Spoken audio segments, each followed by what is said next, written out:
Hi YouTube, we're reacting to the video "The Reason Heavy Metal Never Wins Painting Competitions" by Squidmar Miniatures. I watched this video a couple weeks ago. I meant to give my thoughts on it. I think he goes over a lot of topics and things in the video, but he gets what I would consider quite a few things wrong.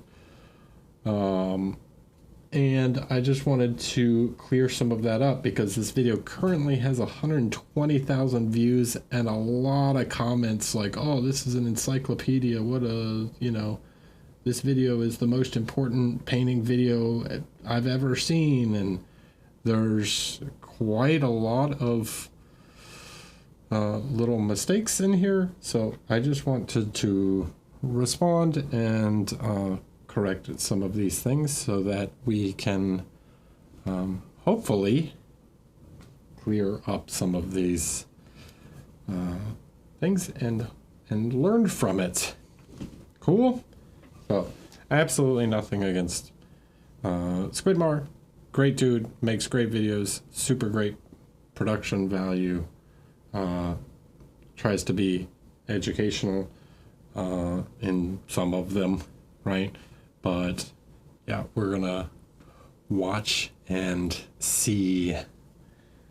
So let's hit go. Have you ever wondered why some miniatures just look breathtaking? Like you're entering the world that miniature is in. And why you sometimes, despite using the exact same colors as other painters for a paint job, your mini ends up looking nothing like theirs do. Well, today I'm going to show you everything that I know about the most important thing about miniature painting: lights and volume. So if you're looking to improve as a miniature painter, prepare yourself for the most important video you'll see this entire year. It's a bold claim. Oh, you thought we were done here? Not a chance, Steve. Hopefully your brain has already started exploding. That's what she said. Whenever we look at miniatures, we are faced with all kinds of crazy shapes and forms. And it can often feel super overwhelming when we look at a miniature. Where are we gonna place the highlights? Even more so when we factor in which colors do we need to use. There's also an infinite amount of different styles you can paint a miniature. We've got me and Lucas who love painting high contrast, volumetric style, and on the other end of the spectrum, you've got the Games Workshop heavy metal style, which is a much softer approach. And while which colors you use... Okay, so first thing, he refers to, and he's gonna do it a lot throughout this video, he refers to highlights a lot, okay, as opposed to volumetric lights and highlights, right? You have specular highlights. Hi, Yvonne. The second thing he refers to here is like he's talking about volumetric style painting versus heavy metal, right? So what is volumetric painting? He's going to go over it, but basically volumetric painting is rendering of the three-dimensional form. We're trying to simulate some sort of lighting direction or simulate occlusion shadows and things like that, where the heavy metal style of painting is a Games Workshop's box art style. Even though it changes sometimes, it is based more on the process of just defining the edges through edge highlights and dark lining, right? So you paint relatively flat surfaces with some gradients and then creating definition through edge highlights. So, okay, let's keep going. Which paint brands you use does matter a little bit. They don't matter nearly as much as you might think, at least from a technical standpoint. Breaking objects into simple shapes. In real life, there is actually a lot less shapes than you'd think you'd have. Cylinders, spheres, and cubes. Pretty much everything you see in real life is going to be based on these three primary shapes. As an example, my arm is pretty much a cylinder. My shoulder is pretty much a half sphere connected to that cylinder. The table that I'm sitting next to right now, it's pretty much just a cube with one side that's very, very thin. Obviously, now I'm simplifying things, but understanding the primary shapes is going to give you a baseline to work from when you paint miniatures. So, how do we highlight these bad boys? Again, referring to them as highlights. I think he missed one here. This is me being, I kind of missed two. Ones we see a lot. One of them would be cones. So you can think of cones like a tapered cylinder, but it is super common. And the other shape that or form, right? When we're talking shapes are typically flat. When we're talking about forms or volumes, we're referring to the three-dimensional shape of something. The one we're kind of missing, other one we're kind of missing is a torus, which is a donut, right? But that's just a cylinder stretched into a circle. But we see them literally all the time on miniatures like chainmail and other things. We are watching Squidmore because this video has a ton of views and I wanted to correct some things in it. That's why we're watching it. I want to set the record straight on some stuff. All right, let's keep going. If we dumb this down to a core, where these objects are in a vacuum, there's only one light source hitting them, there's no lights bouncing or anything around it to affect the light on it. All the objects, when the lights hit them, will have the light following the shape of the object. As you might see on this one, you have the highlight following the shape of the cylinder. On a sphere, you have the light taking the shape of the sphere, creating sort of like a round shape in the center from where the light is hitting. And when it comes to the cubes, well, the light is taking the shape of the cube. It's a flat surface with the light hitting directly on it. You will have it hitting the entire area. And then you have the same for the other sides as well, just with less light hitting depending on where it's angled from the light. We've now set a baseline where we understand that light takes the shape of the surface it's hitting. The second thing we need to learn is light fall-off and something called the inverse square law. Meaning pretty much that the further away something is from the light source, the less light will be hitting it. And the inverse square law pretty much means that if you double the distance, you halve the amount of light hitting it. A good example of showcasing this on the miniatures that we paint is if we put the light directly. Okay, so first big mistake here. And I've seen he's been corrected in the comments, but the inverse square law does not work this way. Okay, so let's go look. Let's create a drawing. Yeah, I know he addresses a mistake in the comments, but I want to address the mistake in the video. So to explain it properly to you guys.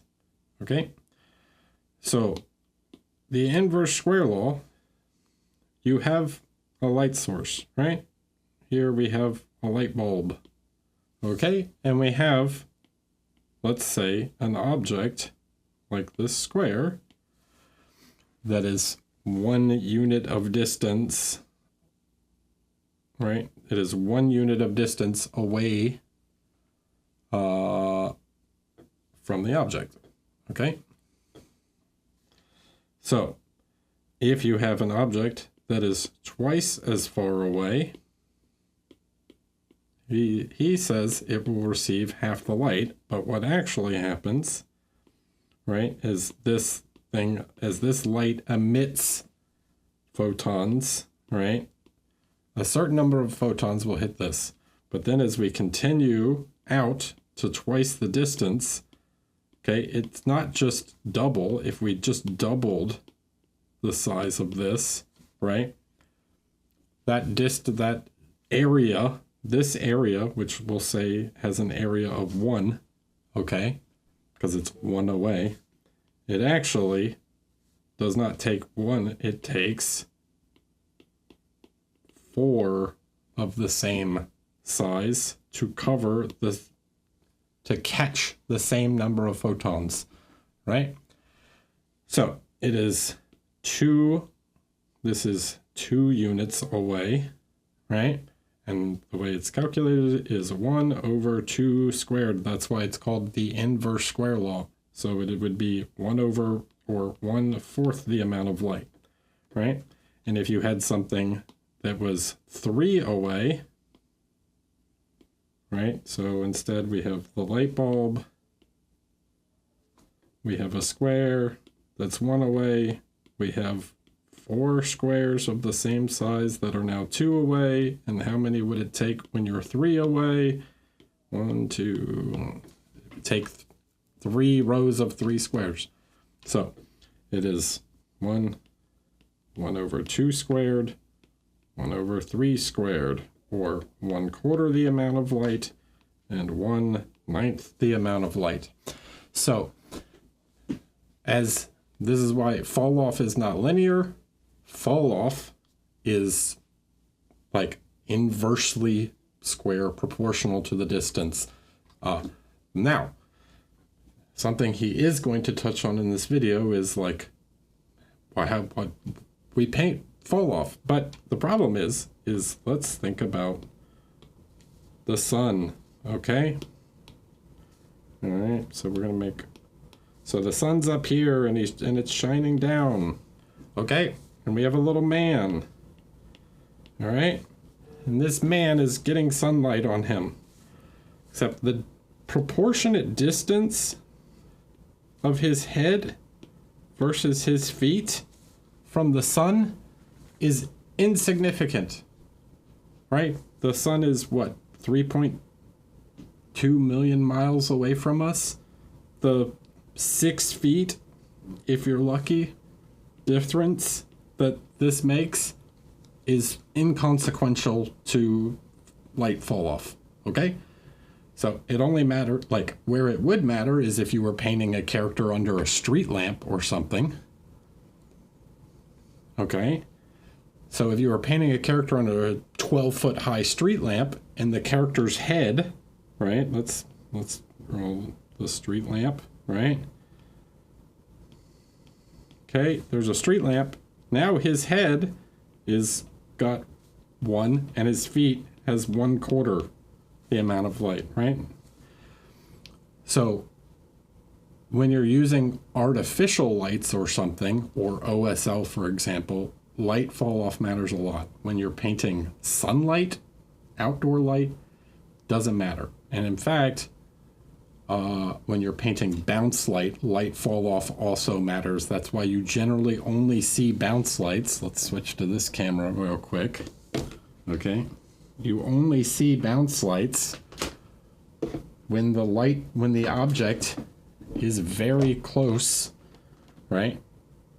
Right? When the object is very close, because this becomes the new light source. Okay? So if I double the distance, so here it's 1 unit away from my hand. When I double it, there's now 1/4 the amount of blue reflecting on my hand. And I triple it, there's now 1/9 the amount of blue on my hand. Okay? So it matters for OSL, bounce lights, whatever. That's where the inverse square law is applicable. Cool? Makes sense? All right. Let's go back to the YouTube video.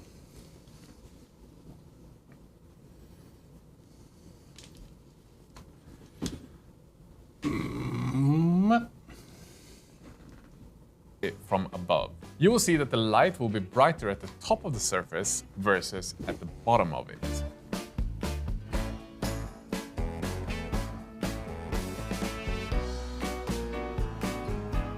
And the last thing that I want to establish as well that is kind of related to this is depending on how far away the light source is and how big it is, the harsher or softer the light will appear. A good example would be on a cloudy day where the entire sky is covered with clouds. Your skin will look super soft. You will not have any harsh shadows around your face area.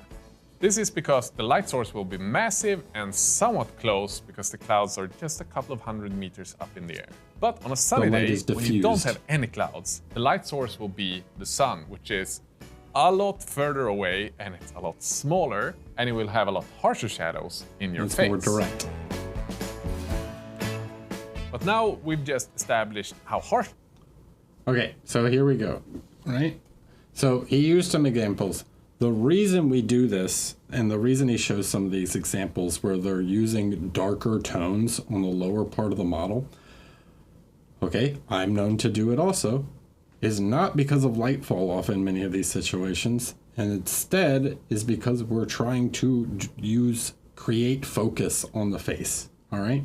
So it doesn't have to be from light fall off, it could be through local value or colors, like painting a figure where the character's boots or pants are just darker materials than other parts of the body in order to create more light or more focus on the face, okay? We also make artistic decisions sometimes in order to boost, the focus in a way. So, yes, light does fall off, but not sunlight, all right? Unless you were on Jupiter, like the difference between Earth and Mars, for example, right? That's where on a planetary scale, light fall off would matter. Okay.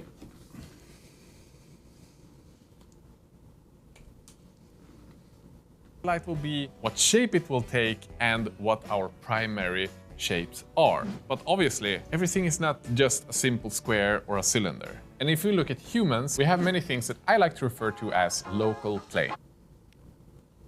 Oh, we get an and. All right, I'm going to switch. While this ad plays. All right, here I can skip the ad now.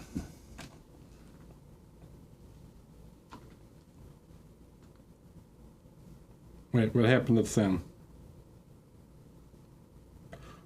Oh, that's annoying. Give me a second.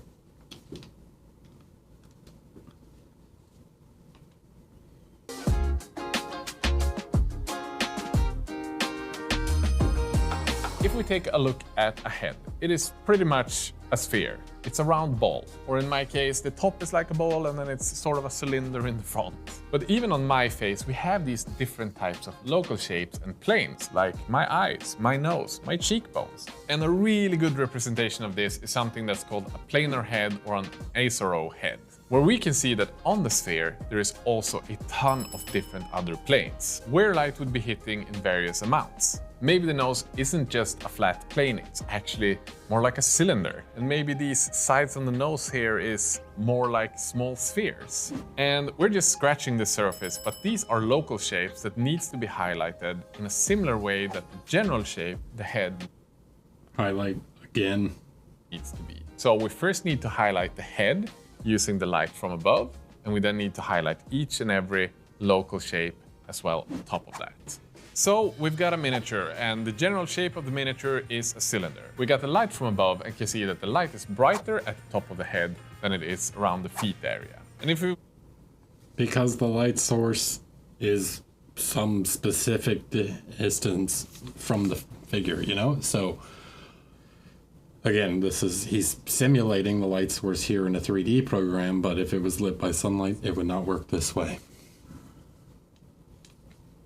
got that general light set, we can then go in and make the local highlights. But because we have the light hitting from above, areas that are angled upwards will have more light hitting it than stuff that are angled away from the light. Because you have more light hitting the surface that is angled towards the light than the areas that are angled away from the light. And the shadows are affected in the same way.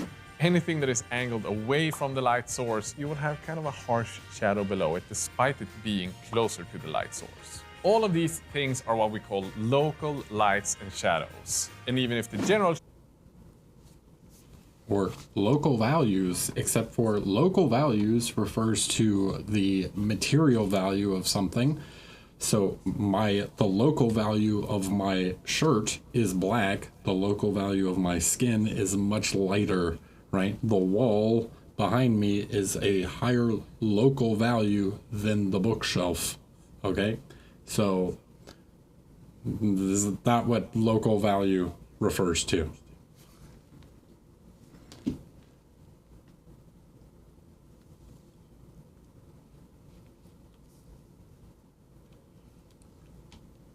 Shape is still a cylinder, we still need to highlight the local shapes differently.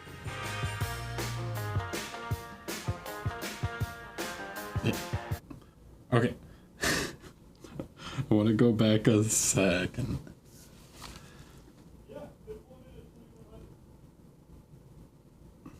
Affected in the same way. Anything that is angled away from the light source, you will have kind of a harsh shadow below it, despite it being closer to the light source. All of these things are what we call Low local highlight and lights high highlight. shadows. Or high, and even if the what? general shape is still Yeah, a cylinder, hold on a second. we still need to Let's highlight find the this local part where he shapes points at. differently. Okay. Shadow close to light. Highlight far down. So, highlight refers to the highest light. All right, guys? Like, highlight refers to the reflection of the light source on the material. It is the highest light. All right? Shadow close to light is not shadow at all. It's actually a halftone. All right? So that is your volumetric light. Okay? Then you have true shadows. So like underneath his leg, under his pec, the shadows in here might be somewhat of an occlusion and be slightly darker, but it is still facing up towards the light, so it receives volumetric light. The highlight that Lucas has very well rendered on this figure, on the skin, those are reflections off the surface of his skin. Okay, and you notice they're not directly on top, they're more forward facing because it's based on, and I've talked about this so much, it is based on the perspective of the viewer. All right.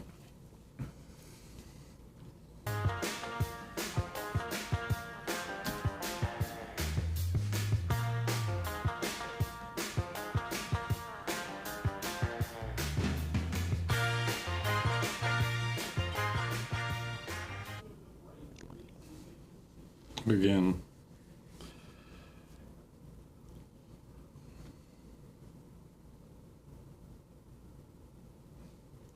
And every time it plays an ad, it messes up the sound. Whenever we paint miniatures, we need to make an active decision. What angle do we want the light to come from? Generally, when we paint an army or you're just starting out painting, my recommendation is to choose the most simple choice of them all. Big light source, slightly from above and the front. This is by far the easiest light to replicate. So the only thing you need to keep in mind is zenith. All the lights should be hitting from above, slightly from the front.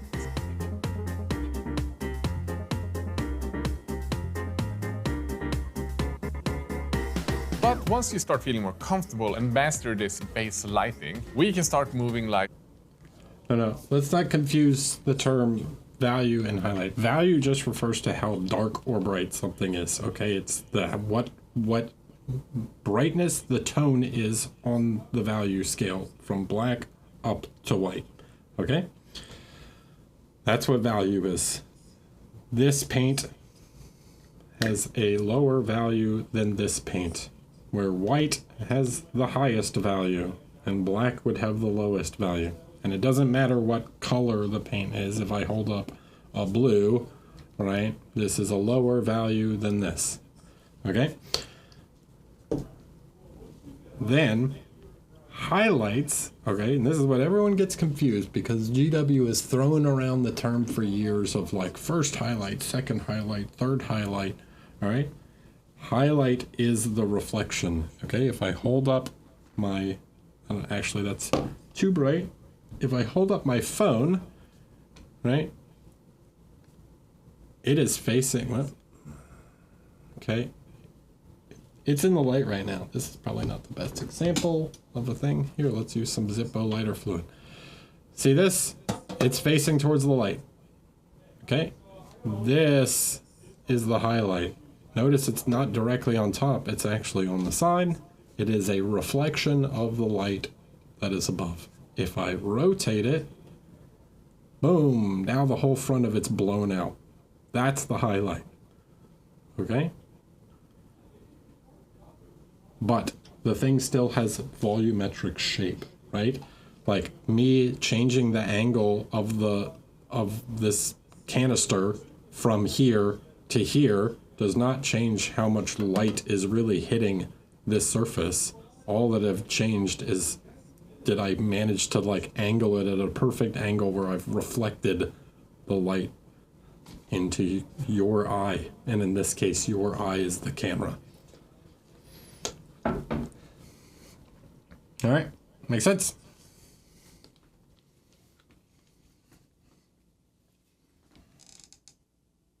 Around and experimenting with light. Maybe do the classic Rembrandt light when light is coming from one of the sides. Maybe add a second light from another direction, or maybe even a colored light, something we like to refer to as object source lighting or OSL in the miniature hobby. But these take a lot of time to master. To get a sense of where to place the highlight on your specific miniature, there is two very simple ways of figuring out exactly where you need to place the highlights. The first one being using a spray can and just spraying with a brighter color than your base primer from one angle. That should give you a baseline. This will establish the directional lighting, the volumetric light. It will not tell you where the highlights go. This is why I don't like zenithal priming as a method of finding the highlights, because paint just goes in a straight line, it doesn't reflect off. Now, you could use the zenithal and then place a light source if the paint is somewhat satin and see where the shines happen. I've showed you guys also many times on stream how to do like the water trick, right?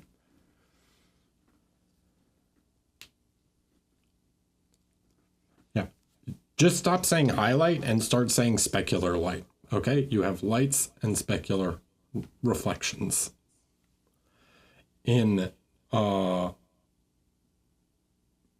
Funnily enough, in English it's the worst, because in Spanish, right, or in Latin languages, Spanish for example, the term for highlight is realce activo, which is like the active reflection, okay? Well, realce, yeah. And then they just say los luces, the lights, right? So it has a separate term for highlight, right? We use highlight, but really what we're saying is the specular reflection of light source.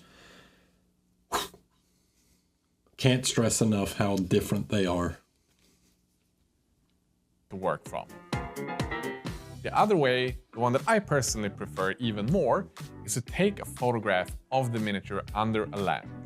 Move it around under the light source until you find that perfect sweet spot where you like how the light looks. Take a photograph of that and then use that as a reference when you start adding the paints. This is a good tip, okay? I also do this. However, this is, again, you have to consider the material when you do this. This will give you sort of the general light. Not only will it show you the volumetric light, it will also show you the placement of the highlights or specular reflections, okay?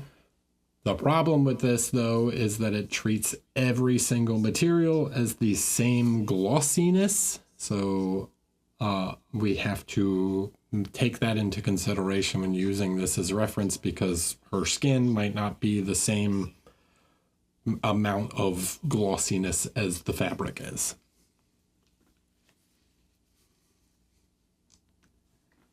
And painting with directional light is definitely easier the bigger the miniature is. So if you've got a display mini or maybe a bust, it's gonna be easier the first couple of times compared to if you do it on like a 32mm mini or a Warhammer figure. So now we've covered a lot of the basics, and I'm gonna dive even more into detail in how you can improve your light skills and knowledge. But before we do that, we need to quickly talk about this week's sponsor, Squarespace. Let's talk about Squarespace. Because you are one of them, a lot of our viewers are some of the most creative people on the internet, meaning that you probably have a side business, maybe a creative product that you produce, or maybe you paint minis, or have a side hustle that you want to showcase on the internet. And one thing that I have found in the last 3 years is that Social media is less helpful than you actually think. It's good to have, but you need to have your own platform. Thanks to this week's sponsor, Squarespace, it's literally never been easier. They've made it completely free to try out. You can head to squarespace.com, try it out for 14 days, maybe use one of their award-winning templates, use their design intelligence, and make your own website. It's literally drag and drop. You don't need to know programming, and you don't need to be a good designer. You just gotta listen to what the software helps you decide. And you're gonna have an amazing site to showcase your skill. And then when you're ready to launch the site, you just head to squarespace.com/squidmar or use the code SQUIDMAR and get 10% off your first purchase of a website 10%? or domain. Right. Take And SQUIDMAR 14 as days for an free? example. You know, we've released paint sets, we now have our Kolinsky Sable brushes, and all of that we could just simply add to our own web store, which gives us a platform and a hub where people can go find anything that we have available, instead of having to scroll on social media like 200 pages. And all of our website is through Squarespace. It's literally super simple. So go check it out. Now let's talk more about lights and shapes. So let's talk about the Terminator line and light contrast. You know that line between the dark side of planet Earth and the daylight side of planet Earth? That one is called, hell yeah, the Terminator line. And that line... This is correct.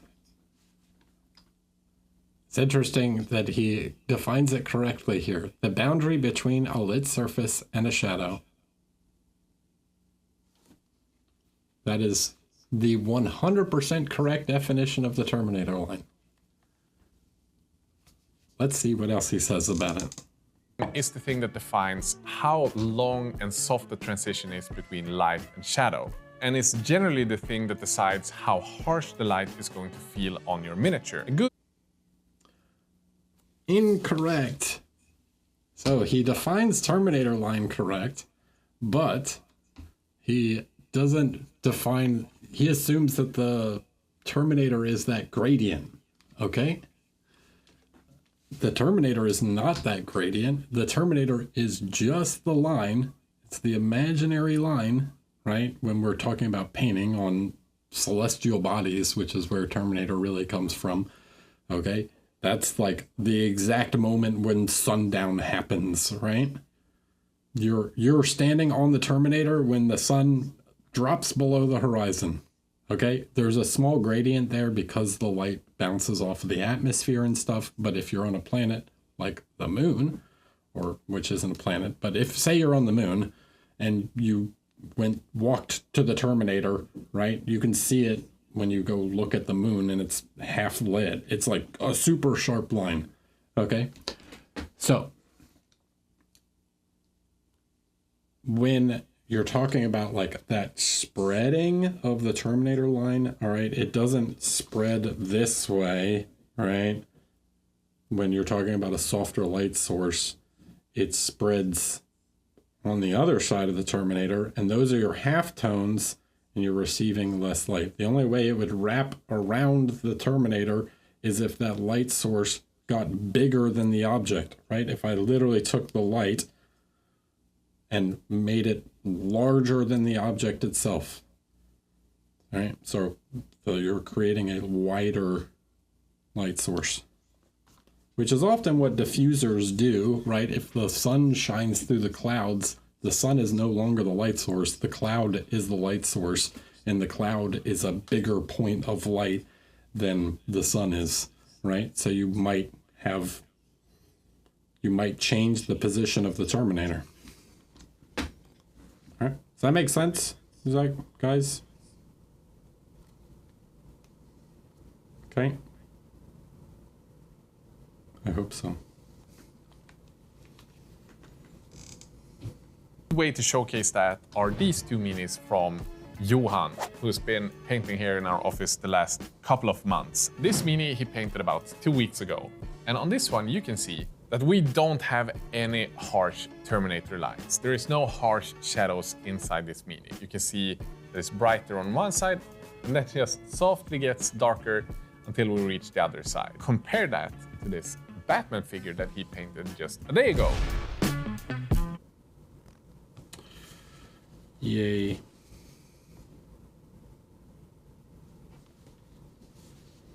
let's compare it to the Batman.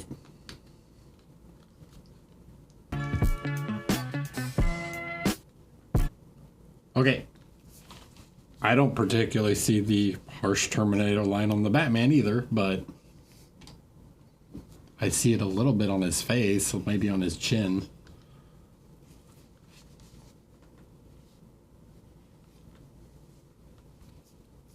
So, no. Where we can see a harsh line, a clear separation where the light and the shadows hit, creating a clear indication where he's painted the light to hit and where the shadow side is. And this is what we call light contrast, the difference between light and shadow and how harsh that line is. And generally, the smaller the light source is, or the further and smaller away it is, the harsher that line is going to be. On top of that, to create atmosphere, obviously. Okay, he is talking about the transition from light to shadow and how much of a gradient it is. He's mixing up that transition area with the Terminator. The Terminator doesn't move. And also, the more, like, you're talking about direct light sources. So typically, when a light source is closer, right, is the line is going to be even sharper. Let's see if I can do an example.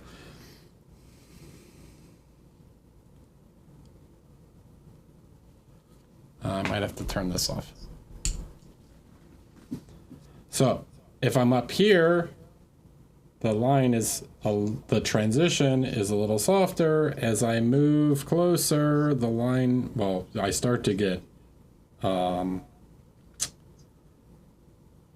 subsurface scattering when I do that. But as I move the light closer to my hand, the transition becomes tighter, right? The Terminator, however, never moves. It's in the same spot. Is the Terminator where the gradient begins? The Terminator, yes, it is where the gradient, where the gradient begins to get lighter, right? Terminator is literally this. It's literally where the light stops and the shadows begin. That's it.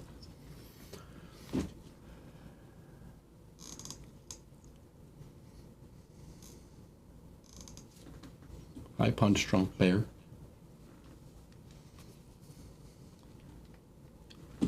Okay. The sun, by the way, creates very sharp shadows because it's just so ridiculously bright. That's it.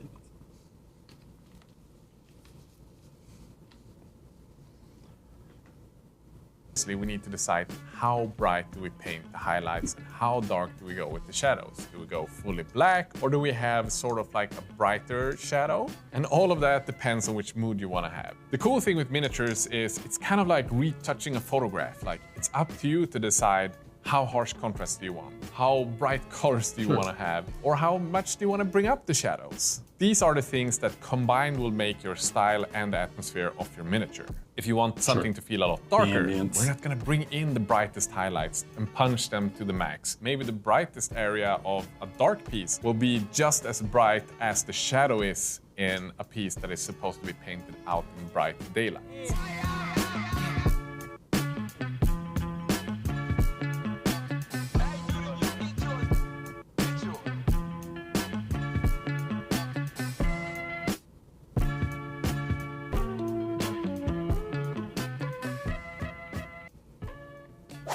Now let's start talking about organic surfaces and add to that convex and concave shapes. We've talked about general shapes, we've talked about the primary shapes, we've talked a lot about light, but we haven't covered some things that are available pretty much wherever we look. Something you can take along on your journey and hopefully learn more about as you develop. And if you don't learn the basic of some of these, you're going to do some of the most common mistakes that I see in miniature painting. Let's start with concave and convex shapes. These two shapes you can think of sort of like the inside and the outside of a tube. If you cut the tube in half and you place them.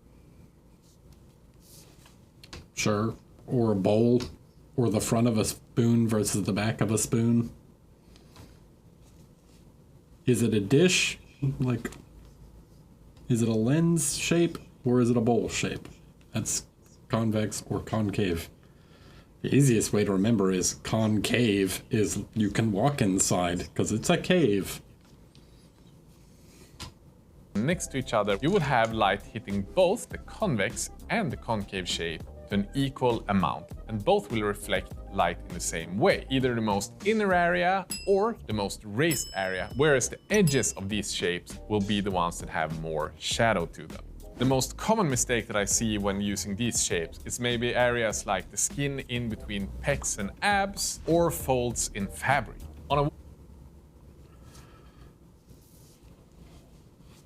Okay, this depends on the angle that the light is hitting, and often the reason we are painting the line in between pecs is because there is a specular highlight there, not because of the like little shape, right? It's technically, yes, it goes and creates a small little concave shape there that some light will reflect off of. But this is generally a good point because he's trying to catch on people that's like, no, you don't just paint light on the raised areas. It's depending on the orientation of the plane to the light source. Make sense? For Hammer Mini, we can look at the Space Marines and the neck guard just below their helmets. It has this concave shape, and this one... He's pointing at the top of the neck guard here. That is not concave, that is a flat surface. The inside of the neck guard is concave. The outside of the neck guard is convex. The top of the neck guard, which has a gradient on it, that's done for style, and maybe there's a specular reflection hitting it. That's not convex or concave, it's perfectly flat. It's a cylinder that the top is sliced. And it's angled like this. It's just like a thing like this. Make sense? Not concave. Would have light hitting it, and you need to place a highlight in the most downwards area of this part.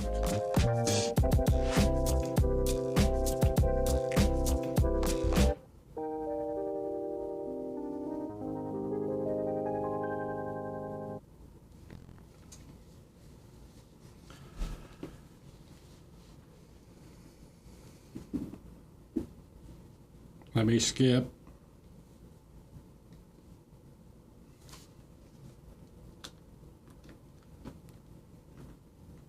If we take a look at the skin, a big mistake we see is a lot of people just making the most inwards areas the darkest. They add a wash and then just leave it dark in these caves. But the skin itself is an organ on top of the muscles, meaning it's not an endless hole. We don't want to separate every single ab from the skin. All the skin parts needs to be connected as one single organ, and then locally it would have more or less light reflecting. And these inner concave areas will have light bouncing back. So the area in between the abs or in between the pecs would have just as much light bouncing back as the most raised areas of the pecs. And the thing that would have most shadows are either underneath the muscles. Again, we're confusing specular highlights and volumetric lights, but generally this is a good tip. You should, what I've talked about before is like creating muscle islands. We generally want to try and join some of the skin together to create, a unified surface. Exactly. Larger shapes first, details later.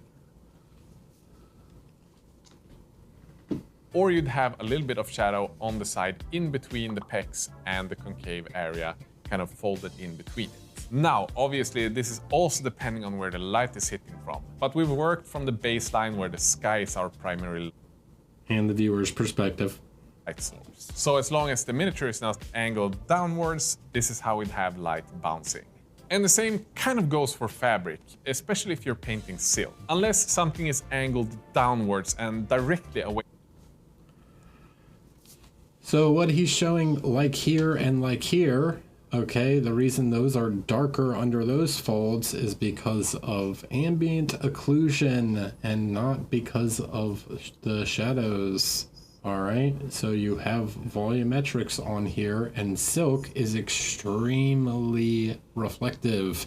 So it has a high amount of specular reflections on it, almost acting like metallic. You can also see tons of bouncing reflections off of the silk, but those darkest tones in those deep areas are the reason they're extra dark is because the fabric is folding over itself and creating even darker sections. As you can see, a lot of the tops of the folds actually have darker colors in them, or darker values. From the light source, which we don't tend to see a lot on Warhammer Minis. You will not have the darkest areas furthest in on the fabric fold. You would have the fold reflect just as much light as you have the most raised area. Who's this guy? Convenient pause.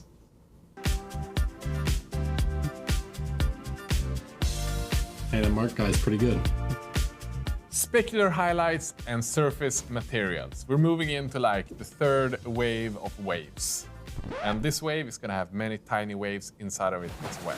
Let's start with non-metallic metal and painting reflections. We've talked a lot about how light follows a shape, but there are exceptions in real life. The most common one that we paint often on this channel is something that we like to call non-metallic metal.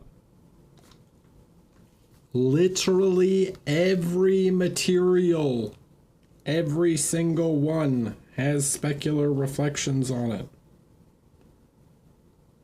All of them. Everything. Some are just sharper and more intense than others, but they all have them. Okay? I'll show you guys a picture real quick. Let's see.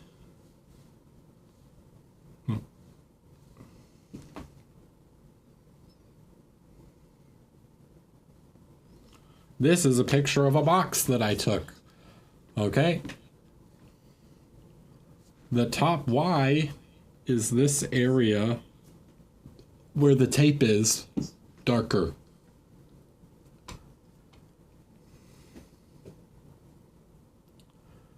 And then on the side of the box, the tape and the box are basically the same value. But the tape makes the value of the top of the box darker. Yeah? So what is happening is the top of the cardboard has a very matte surface, and that specular reflection that you can see of the lights in the tape, because it's super glossy and it's very clear, is spread out across the surface of the cardboard. Okay? So you're seeing both the volumetric light and the specular light at the same time on the cardboard. It's extremely hard to distinguish the two, where the tape, because it's super glossy, makes them very clear, right? If this cardboard box had no specular reflection, it would be the same value as the darkest part of the tape.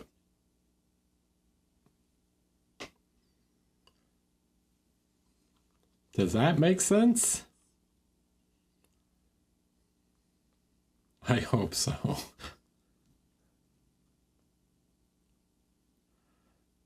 Now, that one's one you just have to think about.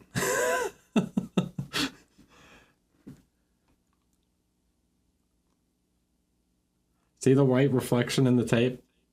Take that white reflection and spread it out across the cardboard. That's why the cardboard without tape looks brighter, right?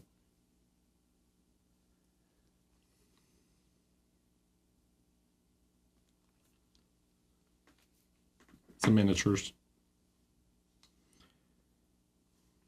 And that is when we paint on a surface to reflect how a metallic surface would look without using metallic pigments. Why do I not have the video? But there are exceptions. Let's try unplugging it and plugging it back in. reflections in real life. Oh, come on. How would I rate it? Really bad at the moment.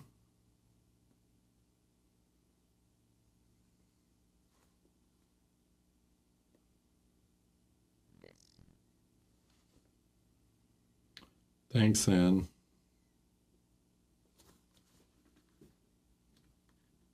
All right. Materials. We're moving into like the third wave of waves. And this wave is going to have many tiny waves inside of it as well. Let's start with non-metallic metal and painting reflections. We've talked a lot about how light follows a shape, but there are exceptions in real life. The most common one that we paint often on this channel is something that we like to call non-metallic metal. And that is when we paint on a surface to reflect how a metallic surface would look without using metallic pigments. Yep.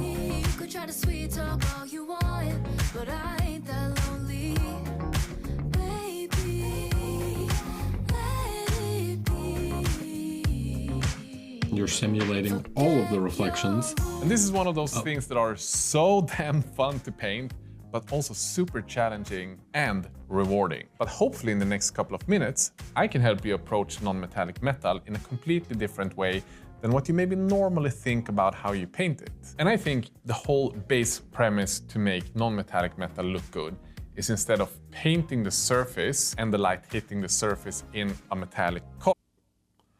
Okay, so the more a metallic object, the more polished it is, the more it acts like a mirror. The less polished it is, the more rough it is, the more that reflection becomes blurred and it starts acting more like a normal, what we would call like a normal material. Yeah, I'll post it on YouTube. We need to paint how this surface reflects light. And with steel, we need to paint how steel Yeah, that's a mirror. reflects the environment around it.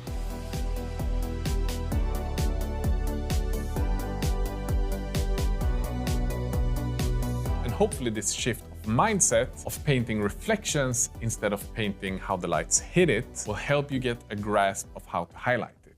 If we take a look at real-life examples, they will differ a lot depending on the shape, the environment, and how polished the surface is. Thankfully, Yes. we are just painting a representation of this. We're not doing an exact copy. So we do have a little bit of leeway. And we can use the rule of cool for a lot of things. As long as it looks cool, we're good. But as you can see in these examples, some objects are more like a warped mirror. Others just reflect light and does it with a hint of colors. But they all have in common that they show reflections of lights. Another thing that they often have in common as well is a very strong contrast between light and dark areas. And these lighter and darker areas can sometimes be a longer transition, but often they are dark directly next to the light area.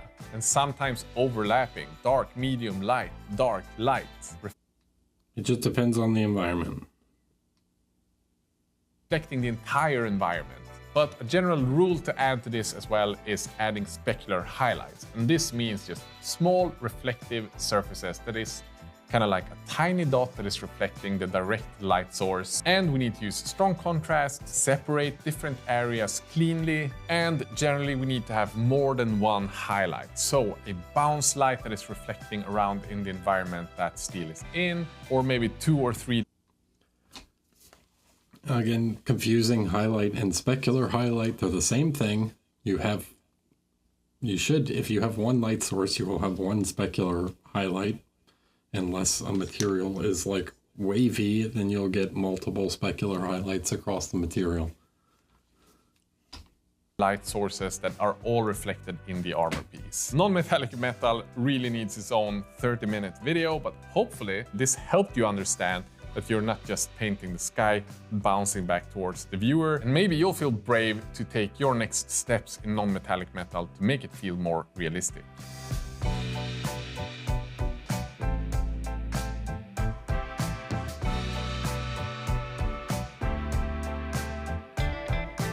Okay, Who's that guy? not every surface bounce light back. Not all of them is a flat matte surface. Some of them. we just went over this. They all bounce light back. The only thing that doesn't bounce light back is a black hole. That's how you see things. You're seeing the light. Freaking transparent, and some of them will have light pooling and collecting in different weird places. And these are some of those. Gems, irises, glass, and all of that jazz. Hey, I know how to rhyme. A regular piece of glass will have a little bit of soft light bouncing back at the viewer. You'll also have some of the light shining through the piece and bouncing back at whatever is behind it. If you're painting just like a green glass bottle, you can highlight similarly to how you would paint a non-metallic metal surface. But if you want that to be a transparent glass, you need to do both a reflection on the surface, but also show the thing reflecting behind it. Oh my god, this is so, like, he's getting way too complex here. Like, with glass, you're painting, yes, a lot of specular reflections, but you're also in gems, but it's based on the backing. Like, this part of the video, like, it completely loses me in terms of, like, what does this have to do with volumetrics and stuff? When you're getting into glass materials and other things, it's so complicated. You have to, like, you start worrying about, like, refractive properties of materials, like, what's the, you know, water, like, bends the light, glass bends the light. You're dealing with, like, are you painting just the reflection on the surface? Are you painting the reflection of the inside? Is there a liquid inside the bottle? Right? There's all this other stuff. Like, this whole part of the video, I was just like...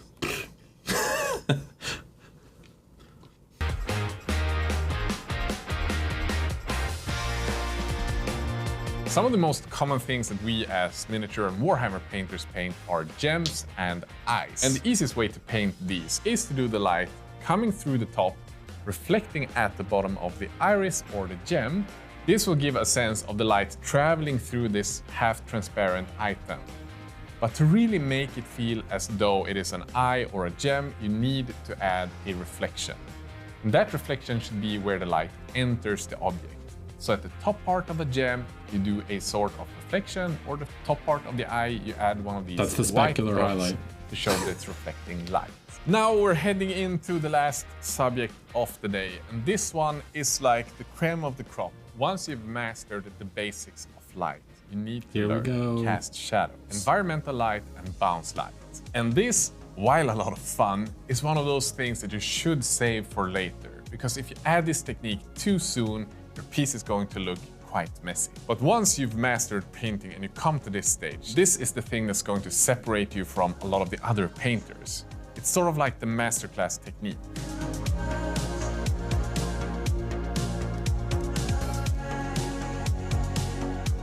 Let's start with the cast shadows. If I had my hand somewhere around here, you can see that this hand is casting a shadow on my shirt. And this is something that Lucas has started adding to a lot of his competition pieces in the last couple of years. You can look at this elf that he did from our miniatures line, or this bust that he painted the other week. And you can use a regular lamp to create this reference shadow, but it is quite difficult to master. Environmental light is the second thing that I just briefly want to cover. And environmental light is to add a form of color to your light situation. A good example, again, if we look at some of Lucas' pieces from the last couple of years, is that he's made a main light source from the front, which would be the sun. Whatever is in shadow will be slightly colder because of how more blue is reflected from darker areas. Or if you want... Okay, more blue is not reflected from darker areas. Lucas here is simulating the sky reflecting off the back of this model. He is simulating the sky, like, right, the sun comes in from one side and then a large giant, our whole, you know, outdoors has a giant dome of ambient light that is the blue of the sun. Okay, so you will see specular reflections, or not the sun, the sky. You will see blue ambient reflections of the sky. That is literally, if you guys remember back to this model, that is literally what we were doing on her. Okay? And it's 100% dependent on the environment. If you were in a forest, for example, the ambient reflection, the sun might be coming in through the trees, and then there's a bunch of green around, so there would be a more green cast on things. Okay, so shadows are also not colder in general. That's not a thing. All right. In fact, if you go back to the old masters, they used to call shadows the browns, and they used to only paint shadows in browns. Everything was just like, it had to be brown. And then they were like, oh, well, maybe actually shadows can be blue. Okay, so like you can paint other things. Inferno, thanks for the tier 1 gifted sub. Appreciate you. So, your shadows, and that's also talking about shadows, and then a second light source in this case, which is a ambient light source from behind. All right.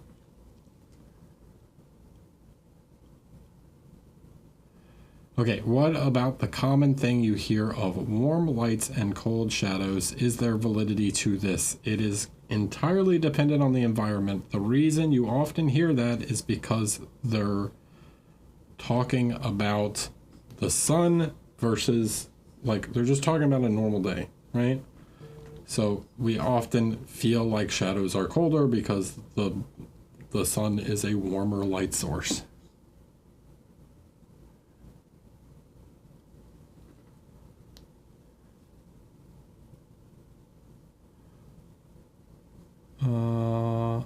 Isn't a good rule of thumb for shadows to use the opposite from what your light source is? So if the light source is warm, make the shadows cold, etc. I mean, yes, it's a good way to create contrast generally, but it's not always like the correct.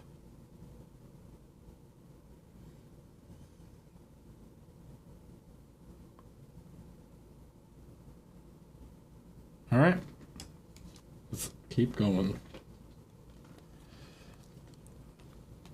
Like everything, it depends. I cannot stand these like speaking in generalizations. To add a colored light from, say, a magic green orb, adding that environmental light to your piece is going to give it sort of like a third dimension, showing that it's actually in a real environment, not just painted with one single light source and nothing bouncing back at it. Speaking of ads.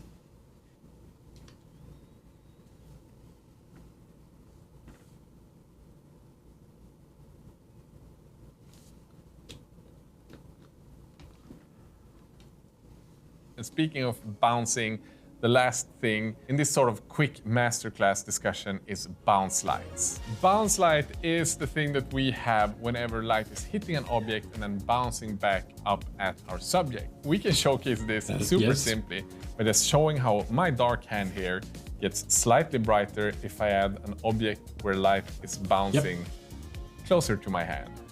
If I remove it, we kind of get rid of that bounce light.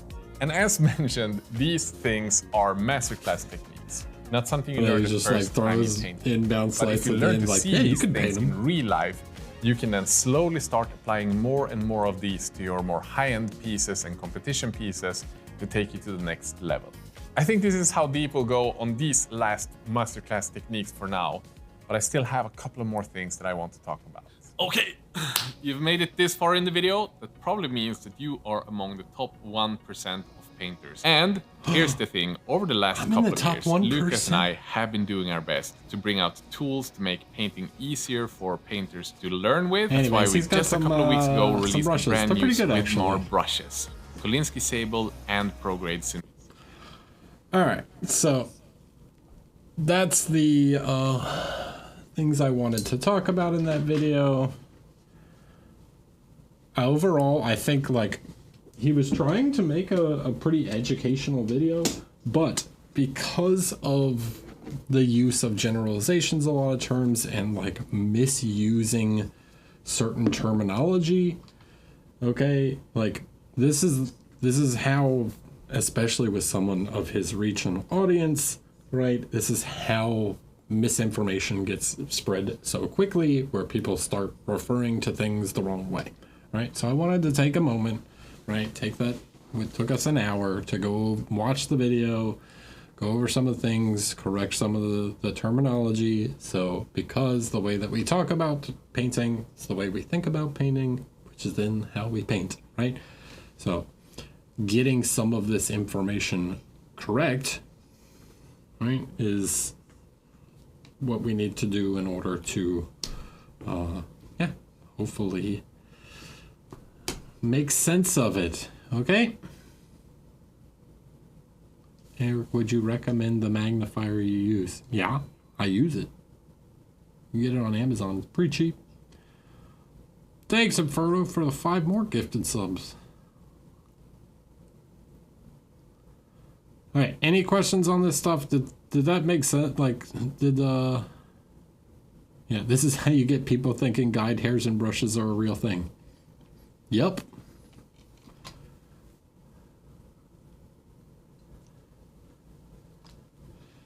All right, so if you have any questions about the stuff he talked about, feel free to ask. But it is, generally speaking, like very easy to start to mislabel things. Are guide hairs not a real thing? No, they're not.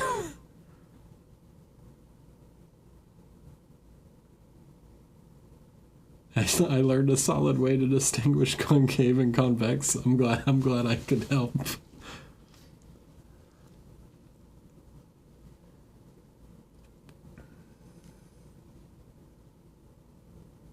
How powerful should I make the bounce lights? So bounce lights it depends on the distance, it depends on how bright the object is, it also depends on how reflective the object is. Obviously, something bouncing off a metallic light bouncing off, I can show you. But yes, it's really just dependent. Okay.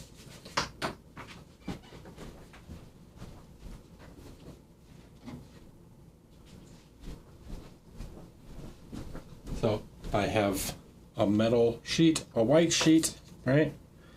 And I have my box lid, which I like to use. Okay, so obviously, like here, this is black, right? Is this going to create much of a bounce light? No, actually, it makes it darker, right? Light, it's not really reflecting off of it. Yeah? Okay.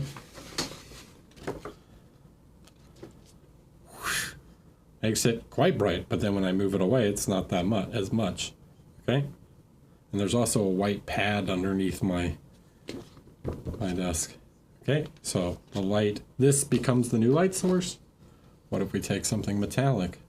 Oh, this one's also quite bright, but somehow it's less bright, right? But there's a way where I can angle it where it makes it really bright. So it's just dependent on the thing that you're reflecting off of, how close it is, right? I'm sure there's some math and physics involved that could be explained, but the more simplification is based on the proximity and the value of the thing that you're bouncing light off of.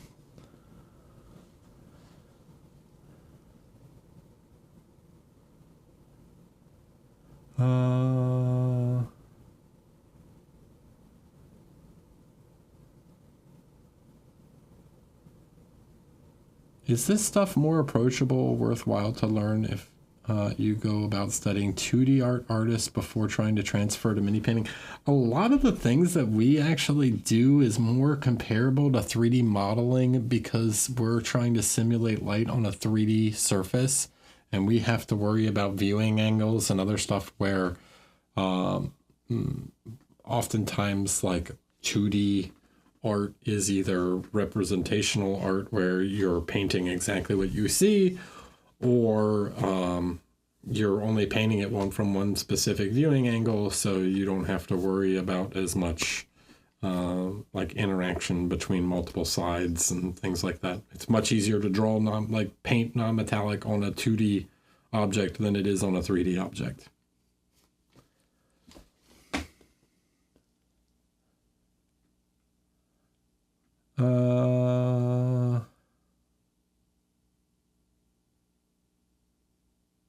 Unfortunately, a lot of his stuff gets taken out of context as well, like his early video where people think he said washes are bad and don't use them.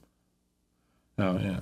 I mean, yes. Well, that's the problem with the internet also, is you get someone saying something and then they take it out of context and it becomes a broad generalization through the game of telephone and people spread it around.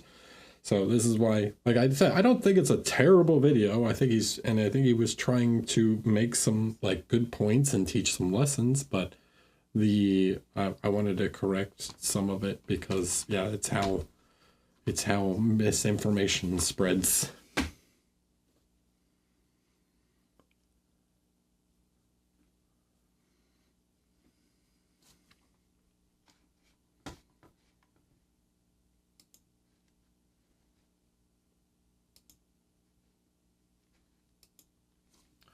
All right. So I'm going to stop the recording here.